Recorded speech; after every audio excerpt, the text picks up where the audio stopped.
Lähis-Ida sõda väljub kontrolli alt ja muutub skandaalideks ning türideks. USA, Iisraeli ja Liibanoni ühisavalduse kohaselt leppisid Iisraeli ja Liibanoni esindajad kokku täielikus relvarahus tingimusel, et Hezbollah lõpetab rünnakud ja viib oma võitlejad välja Lõuna-Liibanoni Litani jõest lõuna poole jäävast piirkonnast. Aga Hezbollah, saatis kõid pikalt ja teatas, et ei kavatse mingist vaherahust kinni pidada. Selline ongi kogu Washingtoni diplomaatia väärtus. Samal ajal skandaal Trumpi ja Netanyahu vahel ainult süveneb. Asi on jõudnud sinnani, et Netanyahu ütleb juba, et meil pole mingit Ameerika abi vaja. Netanyahu ja Trumpi konflikt Liibanoni pärast tõi esile, kui palju tema, see tähendab Netanyahu sõjalised eesmärgid ja võib-olla ka poliitiline ellujäämine sõltuvad USA presidendist, kes ei jaga tema soovi eskalatsiooniks. Lõpuks rikkus Netanyahu rinde ära ja teatas, et Iisrael ei vaja enam ameeriklast abi ning on valmis sellisest partnerlusest loobuma. Üldiselt arutame nüüd neid uudiseid. Minu nimi on Aleksei Betši, arutame seda teemat koos. Aga enne kui alustame, palun tellige see kanal, pange videole like, kirjutage selle video alla oma kommentaar ja liituge minu Telegrami kanaliga Betši News. Selle link on selle video kirjelduses. Alustame siis konfliktist. See on Netanyahu ja Trumpi vaheline konflikt, mis hakkas kontrolli alt väljuma. Iisraeli peaminister Benjamin Netanyahu vältis küsimusi selle kohta, et USA president Donald Trump nimetas teda viimaste läbirääkimiste ajal kuradima hulluks, väites, et nende vahel on vaid taktikalised erimeelsused. Kuid lõpuks kaotas Netanyahu enesevalitsuse ja ütles, tsiteerin, meil ei ole enam vaja Ameerika Ühendriikide abi. Ja see avaldus tekitas tõelise furoori. Aga kust see tuli ja mis selle taga on? Juba täna saatis Iisraeli peaminister kirja, milles toetab Ameerika Ühendriikide vabariiklaste resolutsiooni, mis pakub välja tühistada Iisraelile antavad iga-aastased otsetoetused USA-lt, mille maht on peaaegu $4 miljardit aastas.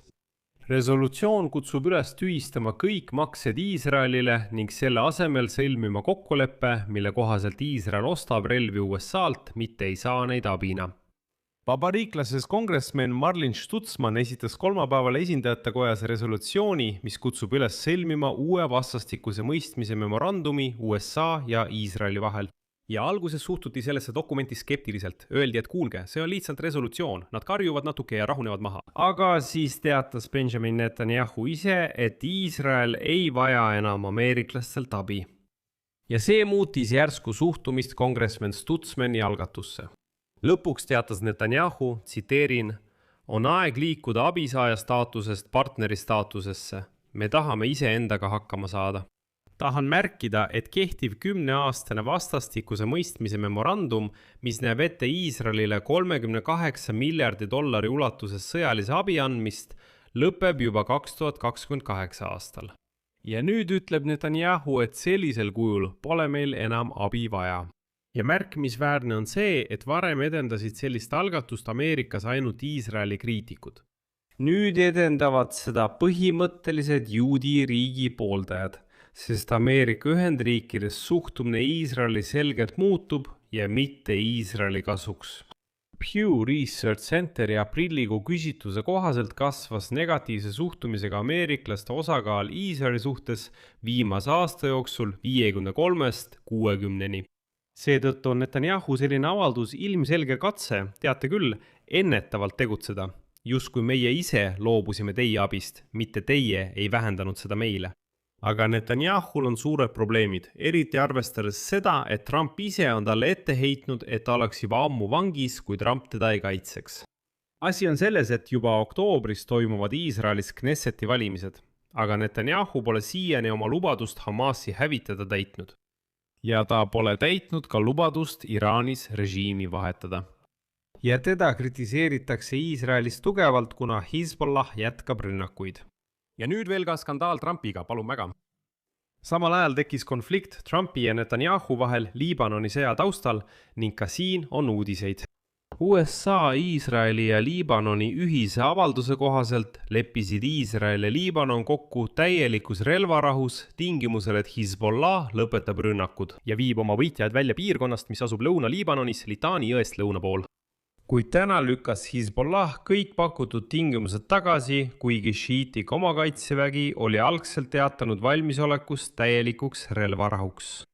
Ilma Hezbollah nõusolekuta võib relvarahu jääda vaid paberile ning võitjad ütlevad otse välja, et neil on täiesti ükskõik mingitest relvarahu kokkulepetest. Ja nüüd ma selgitan edasi, miks ma ütlesin, et kõik läheb kontrolli alt välja. Probleem Donald Trumpi jaoks seisneb selles, et täielik relvarahu Liibanonis on üks peamisi nõudmisi, mille Iraani ametnikud on esitanud Trumpi administratsioonile sõja lõpetamise kokkuleppe läbirääkimistel. Seetõttu kritiseeris Trump telefonikõnes, mis oli täis roppusi, Iisraeli peaministrit Benjamin Netanyahut. Trump ise on seda juba kinnitanud, mul on sellel teemal eraldi saade YouTube'is, nii et minge ja vaadake. Pärast telefonikõnet teatas Trump uuest osalisest relvarahust Liibanonis, mis hõlmas Iisraeli kohustust mitte pommitada Beirutit vastutasuks Hezbollah rünnakute lõpetamise eest Iisraeli linnadele piiri ääres. Hezbollah lubas alguses relvarahu järgida, kuid viimase 48 tunni jooksul on rühmitus sooritanud mitu droonirünnakut sihtmärkidele Iisraeli territooriumil.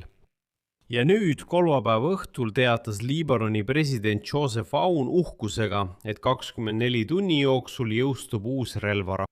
Kuid mõni tund hiljem lükkas Hezbollah juht Naim Qasem kokkuleppe tagasi, nimetades seda, tsiteerin, plaaniks osa Liibanoni rahva hävitamiseks.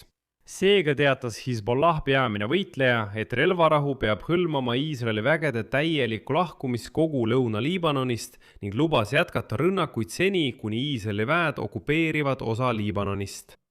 Ja siin on oluline mõista, et kui Hezbollah tõepoolest lükkab kokkuleppe tagasi ja jätkab rakettide ja droonide tulistamist Põhja-Iisraeli suunas, võib see sundida Trumpi andma Netanyahule täielik vabaduse tegutsemiseks. Roheline tuli sõjalise kampaania eskaleerimiseks Liibanonis. Aga siis viib see lõplikult Iraaniga peetavate läbirääkimiste nurjumiseni.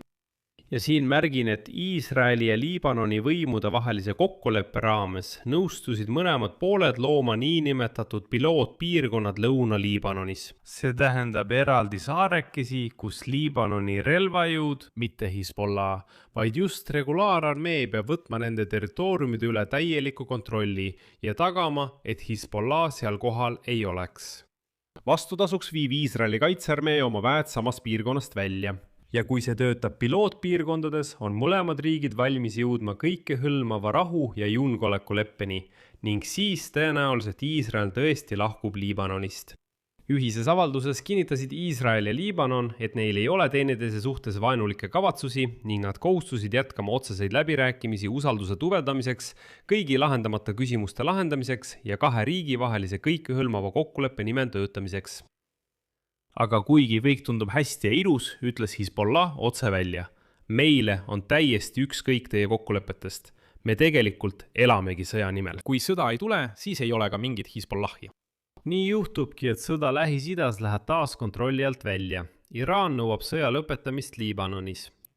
Hezbollah ütleb, lõppu ei tule. Iisrael jätkab seega seda sõda. Ja Trump ei suuda selle tõttu Iraaniga mingit kokkulepet sõlmida.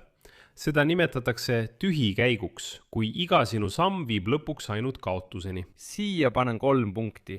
Kirjutage oma arvamus ja järeldused selle saate all kommentaaridesse. Tellige kanal, vajutage kellukesele ja ärge unustage panna meeldimist. Kui soovite toetada selle YouTube'i kanali tööd, saate seda teha rahaliselt, kasutades mis tahes annetust allaolevate linkide ja rekvisiitide kaudu selle video kirjelduses või teie ekraanil oleva QR-koodi abil. Olen teie toetuse eest tänulik. Ja sõbrad, tuletan meelde, et mul on nüüd ainult ukrainakeelne YouTube'i jurist. Seetõttu, kui soovite saada teavet ukraina keeles, leiate selle kanali lingi selle video kirjeldusest. Minge sinna ja kindlasti tellige. Sellega on kõik. Hoolitsege enda eest, kõike head kõigile.